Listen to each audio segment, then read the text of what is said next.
Beyond the smiles, sermons, and championship belts lies a far more unsettling truth. At 75, George Foreman passed away remembered as a preacher, a grill pitchman, and one of boxing's most enduring legends. But behind the glory was a shadow he never fully escaped, a silent torment that followed him to the very end.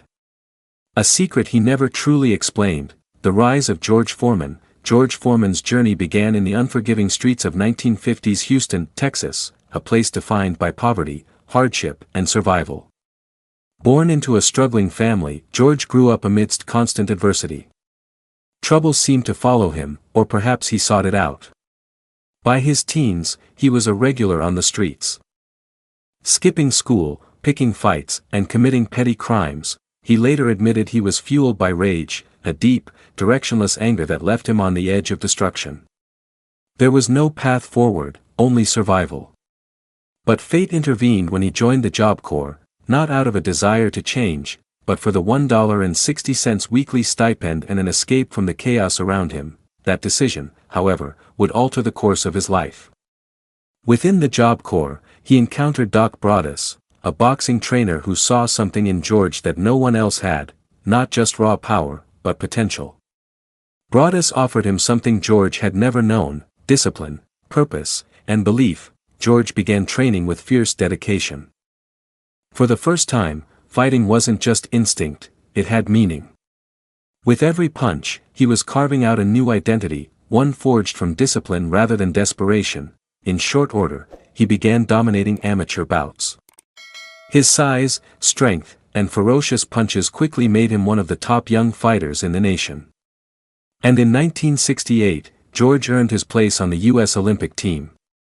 The Games in Mexico City would change everything. Arriving as a relatively unknown figure, he left a national hero. After defeating Soviet boxer Ionist Kepulis to win gold, George raised a tiny American flag in the ring, a simple gesture that carried immense weight. During a time of racial tension and political upheaval, Foreman became a symbol of pride and resilience. That Olympic gold wasn't just a medal, it was a revelation. For the first time in his life, George believed he had a future.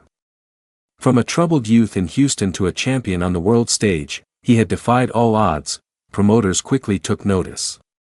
Within a year, George turned professional. His march toward heavyweight stardom had begun, and the world hadn't seen anything yet. But even as his fame grew, the ghosts of his past lingered. The struggle and pain of his upbringing remained etched into his psyche. They gave him toughness, yes, but also a quiet storm within. One that would later define both his downfall and his redemption: the ruthless destroyer. After his Olympic triumph, George Foreman exploded onto the professional boxing scene with singular force. From the moment he stepped into the ring, it was clear, this was not an ordinary fighter. George was a wrecking machine, towering, powerful, and terrifying. He didn't just beat opponents.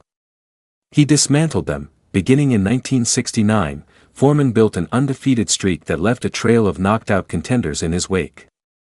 His punches weren't just heavy, they were devastating. Most of his fights ended early, as his opponents simply couldn't withstand the onslaught. He wasn't flashy like Muhammad Ali. He didn't dance or taunt. George's style was simple: get close, hit hard, and end it fast. He brought brute force and cold efficiency into the ring, and it worked. By 1973, Foreman faced Joe Frazier, the reigning heavyweight champion and a man who had famously defeated Muhammad Ali.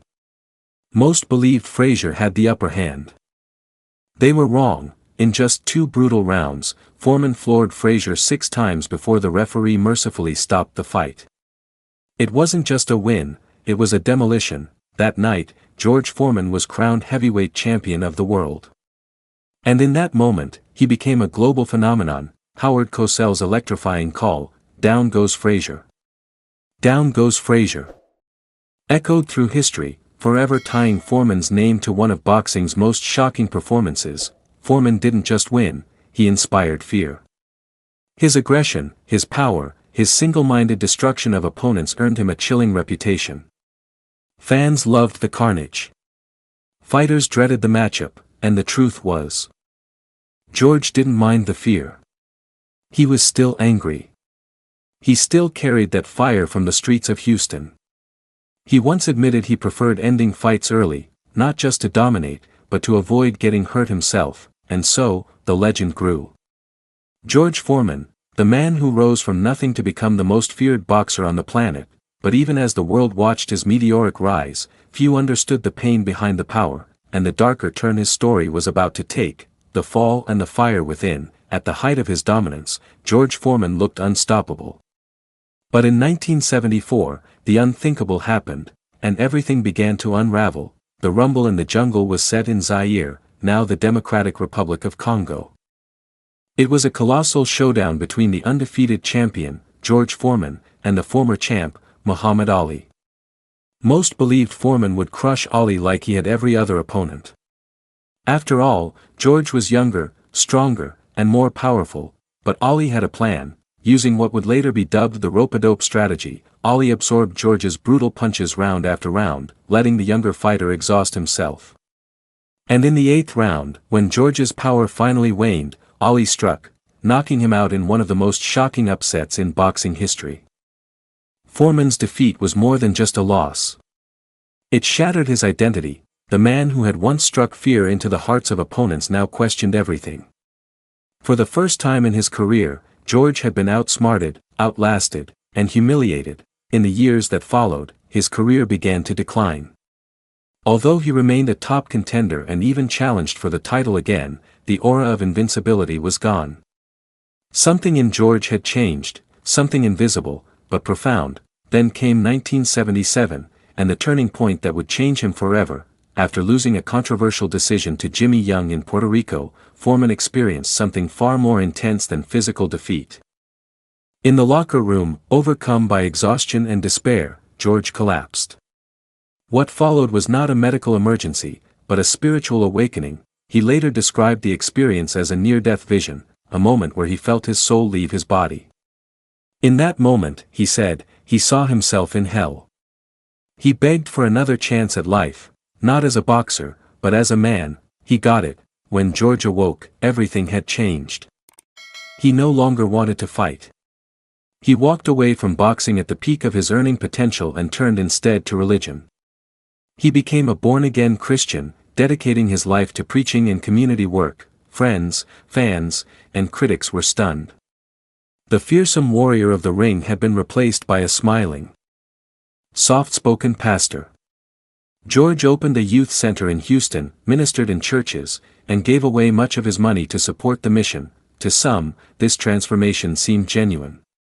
To others, it felt like a strange overcorrection, a man trying to cleanse himself of guilt he never fully explained, because underneath the sermons and the smiles, people sensed there was still something George wasn't telling them. The secret behind the eyes. For nearly a decade, Foreman disappeared from the boxing world. In his place stood a man of faith, humility, and service. But behind his eyes, the fire hadn't completely gone out. His past, his mistakes, and perhaps even something darker still haunted him. George was open about many things: his violent youth, his mistakes, his temper, his failures. But there was one chapter he never clearly spoke of, something hinted at, something only brushed against in interviews. He once said that during his darkest days, he had done things he regretted deeply, but never named them.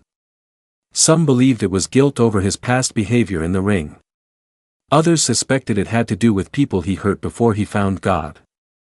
But George never offered details. Some of those closest to him said he would go silent when asked about certain parts of his early life. It was as if there was a part of his soul that remained locked away, a burden he carried alone. This silence became part of the legend. What was George Foreman running from?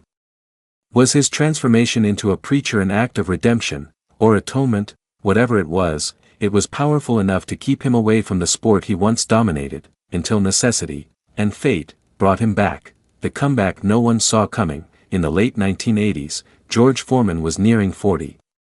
The money from his boxing career had dried up. He had given much of it away. Lost some in bad investments, and now found himself struggling to keep his youth center afloat. And so, in an almost surreal twist, the former champion announced he was returning to the ring. Many laughed. They mocked his age, his weight, and his motivation. But George wasn't interested in critics. He said he was fighting not just for money, but to prove that redemption could wear gloves. What followed was one of the most astonishing comebacks in sports history. George, heavier and slower than in his youth, began fighting again, not as a brute force destroyer, but as a seasoned, thoughtful competitor. He took his time. He endured. And he won. Then, in 1994, at the age of 45, George Foreman did the impossible. He knocked out Michael Moorer to become the oldest heavyweight champion in boxing history. The moment was electric. George fell to his knees in prayer. The world cheered, but even then, beneath the celebration, the mystery remained. Who was George Foreman really? The monster? The preacher? The comeback king? Or a man forever trying to escape a past only he truly understood? That answer, like the secret he carried, may have died with him. Please like and subscribe our channel Legends Lost and press bell icon also.